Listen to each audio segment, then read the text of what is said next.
Hey guys, Nana here. I'm back with another video, and in today's video, I'm going to be talking about the Poopgate scandal. Now, I had wanted to make a video way back when, but I never got around to it, and I'm always late to the party, and so many people had shared the same thoughts and opinions, and I just scrapped the whole idea. However, it seems that Foodie decided to reopen that can of worms, so I thought to myself, why not? Here is my opportunity to share some of my thoughts and opinions on the whole situation, so that's what I will be doing in this video. Now, my question is, why? Why did Foodie bring up this situation yet again? I mean, she has already told us that they have moved on, she has moved on, and that the whole situation has, made them stronger and closer than ever before. So why bring it up again? Why rip off that scab and reopen the wound? Why rehash those feelings of hurt, betrayal, and embarrassment? Any of us who have been cheated on know those feelings. And you know that in order to move on, you kind of bury those feelings, hide those feelings, suppress those feelings. However, they never go away. And especially when the situation is brought up, it triggers all those feelings again. So why? Why is she doing this to herself? Why is she bringing up this whole situation again? Is it all for views? Is it all for attention? Is her channel really tanking that much that she has to bring back this scandalous situation? Nothing is going to undo what has been done. Nothing is going to erase what we have seen, nor is anything going to change our opinions on her poop loving scat man. Now, I can understand that she is over all the pee-pee and caca and the woof-woof jokes, but you know what? She was forewarned. She was forewarned that if the Turd King was to return to her videos or her live streams, etc., that things would be pretty ugly for him. And if he was going to be around, he would just have to endure the shitstorm that was being flung at him. Look, it is what it is. It is what it is. And nothing that she says, nothing that she does is ever going to erase the situation, make the situation disappear, make us forget about the situation. Nothing she says and does is going to change our thoughts, our opinions, our behaviors, our feelings towards her man, scat man. Nothing that she says or does is going to stop the caca pee pee woof woof jokes from coming. Those are forever here to stay. Nothing. It's not going to change anything. So what did she accomplish by making a video talking about this whole situation yet again? The only thing she accomplished was to get people talking about it all over again, talking about a situation that she wants to forget and move on from, yet she brought it up herself. So yeah, make that make sense. Okay, so let's get on with it. Let's get on with it. Let's begin by taking a little trip down the Heartbreak Highway and watch some clips from the deleted Rager that Foodie put out shortly after learning that she had been cheated on. Oh yes, she took to her platform, YouTube, and told us all about it. Rather than going to a family member, rather than talking to Scatman privately, no, she turned to the one and only thing that gives her comfort, and that is her YouTube channel. So she went and told everybody before even knowing all the facts of the situation, because people in her chat were telling her about the messages and what they were saying, and she was freaking out. So yeah, okay, so let's start there. It's over. He fucking cheated on me. He admitted it today.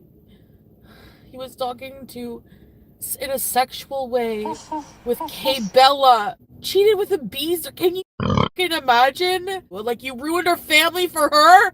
You're a piece of shit, and I fucking hate you, and you deserve every bit of this rage up your fucking ass. I know the internet is forever, and these kind of reactions will probably never totally go away. Will never totally go away. These reactions will never totally go away. But I don't care. Stop forcing your husband on us. We don't want to see him. Okay, number one, I don't care if you don't want to see him. And who's we? Well, you posed a question, so I took a poll because I kind of wanted to figure it out. And it looks like the we have spoken, and 98% of we have no interest in seeing or hearing from your scat man. 98% of 618 votes. You know, why don't you run a poll of your own so you can kind of get an estimate of the people who want to see him and don't want to see him? Because many of your own Beezers have said they have no interest in seeing or hearing from him. And in fact, some of them have even said that they feel very uncomfortable with him in the chat. So why don't you do a poll of your own and see what you come up with your we? I want to see him. Hold on a minute. What do you mean you want to see him? Don't you guys see each other like 24/7? Don't you guys live together? I mean, if you guys are together, living together, are together 24/7, why do you need to see him in your videos? And I'm not here to excuse what happened. I totally blamed him more. As it should be. As it should be. He is the one who allegedly made a vow to you. He is the one who allegedly is married to you, not Kybella. He is the one that owes you his loyalty, not Kybella. Kybella doesn't owe you anything, right? So yeah, it should have been him, a married man, ignoring Kybella's advances or falling for the trap. Who, number one, goes to somebody who's married and tries to taunt them? Yeah, and my husband fell for it. You even seen in those text messages between them that he's never done this before. Yeah, I'm going to have to disagree with you on that one because I have read the messages, I've heard the messages, and let me tell you, in all those messages, there was never any indication whatsoever that this was his first time. As a matter of fact, after reading those messages and after hearing how you guys got into your relationship, I'm even more convinced that that's what this guy does. That's what his plan is. His plan has been to search vulnerable women on the internet and try to lure them into some kind of situation. In your case, a marriage. How did that happen? How did that happen? How did he convince you, after only 2 days of talking to him, to pack up and go marry this man? Yeah, so he might have told you that this was his first time, this is a one-time incident, but no way, no how are any of us believing that this has only happened one time and that it won't happen again. He might have you fooled, but I am not fooled whatsoever. I see this guy for what he is. And I want to give him another chance because marriage takes a lot of work. You know what? Fucking auction, fucking wedding ring. I'm kind of understanding of the situation because I physically cheated, not just text messages. There was physical affairs, several, on somebody I was deeply in love with and somebody I loved a lot and cared about. And it was just... What exactly were you trying to do here? What are you trying to do here? Because to me, it seems like you are trying to make yourself out to be the badder person in the situation. Oh, it was far worse because I had multiple affairs. I cheated so many times. Look at me, I'm the bad guy. Are you trying to make yourself look like a bad guy to justify his cheating? You're trying to say like, oh, well, I understand because I cheated too, so I'm going to forgive him because I was a cheater too in my past. But there's a big difference. There is a big difference. You were not married to those other people. Now, I know that there was a couple. You said you have disclosed a couple people, Pete's and BB. Might have been more, I don't know. Yeah, you were in long-term relationships with them, but you weren't married to them. And with this situation, in my opinion, being that you were married, it's far worse. But worse than that, he cheated on you during your honeymoon phase. Your honeymoon phase. This happened in December, and if I remember correctly, you guys were, quote-unquote, married in November. So shortly after your 1-year anniversary, he cheated on you? Wow. I'm a cheater. I had an affair on BB. Actually, I had a couple affairs on BB. It's not funny. I feel like an asshole and he's gonna hate me. But I was a piece of shit. And he was ignoring me a lot. So is that your logic to cheating? Is that your defense in cheating? That if you feel ignored or you're being ignored and not given enough attention, that gives you a pass to go ahead and cheat? Is that what you're saying? Well, did you ignore Scatman? Is that what you were doing? Were you not giving him enough attention? Were you ignoring him? Like, what? A Beezer pays attention to you and you do that? Well, you were in Canada at the time. But you did tell us that you guys were on the phone 24/7 with each other. So I'm thinking, like, if you guys are on the phone 24/7, how was he able to carry on days conversations with Kybella? When did he have time for that if you guys were on the phone 24/7? Oh, wait a minute. Oh, wait a minute. I remember now. You had some kind of medical situation where you went to the ER, the hospital. I can't remember. That's when he was carrying on with Kybella. Mm-hmm. He's human. Like, he messed up. And I said to him at the beginning of our relationship, I said, if you just don't cheat, if you fall out of love or whatever your fucking issue is, be honest and just leave me. You're a cheater. It was only this once. Yeah, sure. Fuck, you see this finger? Shove it up your hairy ass. Like, he doesn't owe you an apology.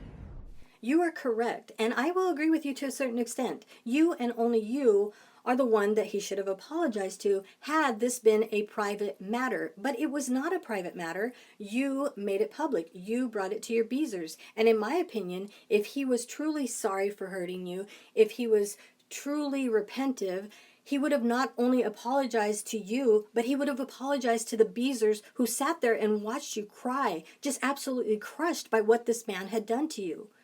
If he was a man who was truly sincere about his apology to you, he would have also apologized to those who support you, support your channel, support your marriage. He would have apologized to them for putting them through witnessing what they had to witness. He doesn't expect forgiveness from people he didn't hurt.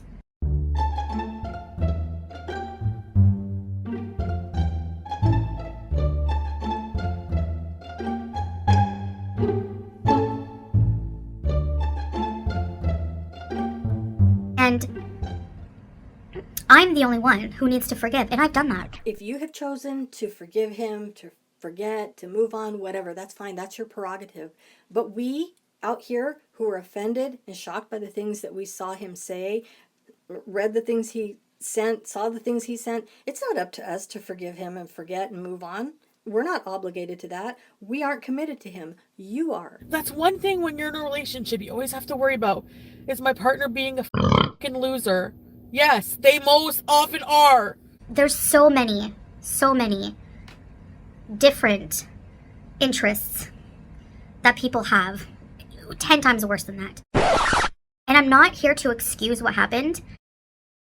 10 times worse than what? Again, you're trying to justify it.